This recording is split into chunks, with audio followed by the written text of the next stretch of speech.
नमस्कार, स्वागत है आप सभी का। आज हम बात करेंगे कुंडली में सफलता प्राप्ति के योगों के बारे में।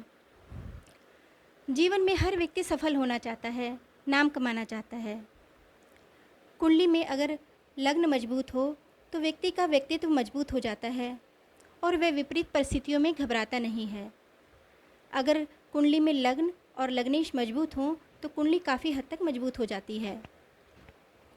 अगर कुंडली में लग्न भाव मजबूत हैं तो कुंडली में स्थित अन्य ग्रह योग भी अपना फल देने में सक्षम हो जाते हैं। एकादश भाव सफलता का, यश का, उन्नति का भाव है। एकादश भाव हमारी इच्छाओं की पूर्ति, कामनाओं का भाव है। एकादश भाव सम्मान और पुरस्कारों का और मान्यताओं का भी भाव है। एकादश भाव हमारे कर्मों की मेहनत का फल प्रदान करता है। अगर हमें अपनी मेहनत का फल चाहिए तो हमें अपने कार्य उतनी ही कुशलता से करने होंगे। सबसे पहले हमें कुंडली में एकादश भाव और एकादशीश की स्थिति पर विचार करना चाहिए। अगर एकादश भाव का स्वामी कुंडली में केंद्र या त्रिकोण में स्थित है तो वह अपना अनुकूल प्रभाव देता है। अगर एकादश भाव का स्वामी अपने ही भाव एकादश भाव में स्थित हो तो वह बहुत ही अच्छा फल प्रदान करते हैं। एकादश भाव से जो भी ग्रह और भावेश जुड़े हों वह व्यक्ति की सफलता और उन्नति में महत्वपूर्ण भूमिका निभाते हैं।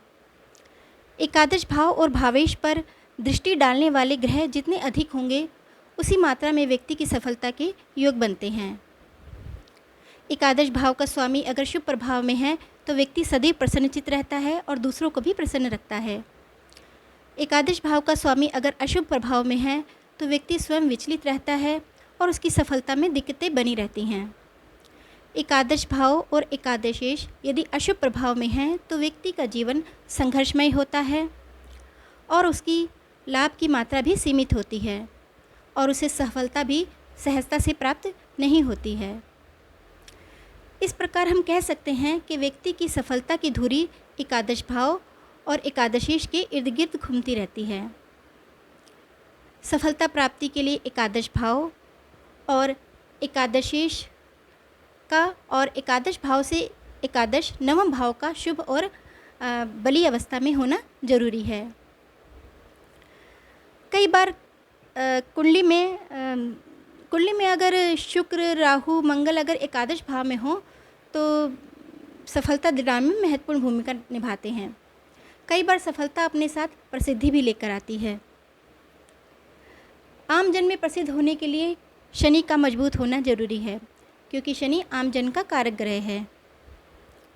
शुक्र यदि राहु के साथ हो तो व्यक्ति विवादों के कारण प्रसिद्ध होता है, जैसे एक लोकप्रिय लीडर या एक राजनीतिज्ञ।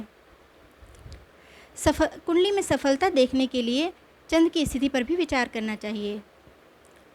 चंद्र पर यदि शुभ ग्रह बुध, शुक्र, गुरु की दृष्टि पड़ रही हो तो व्यक्ति अपने ज्ञान और योग्यता के बल पर सफलता प्राप्त करता है। चंद्रमा यदि पंचम और नवम में स्थित हो तो व्यक्ति को प्रसिद्धि जल्दी प्राप्त होती है, परंतु वह प्रसिद्धि ज़्यादा दिनों तक नहीं रहती है। ऐसा नहीं है कि कुंडली में अगर चंद्र पंचम या नवम भाव में हो तो व्यक्ति प्रसिद्ध ही हो जाएगा। ये सिर्फ एक संकेत है, योग है, ऐसी संभावना है। राहु यदि कर्म भाव और एकादश भाव में हो तो प्रसिद्धि देने का योग्यता रखता है। तो ये थे प्रसिद्धि और सफलता दिलाने वाले कुछ योग। अगली वीडियो में किसी और विषय के साथ उपस्थित होंगी। तब तक के लिए धन्यवाद।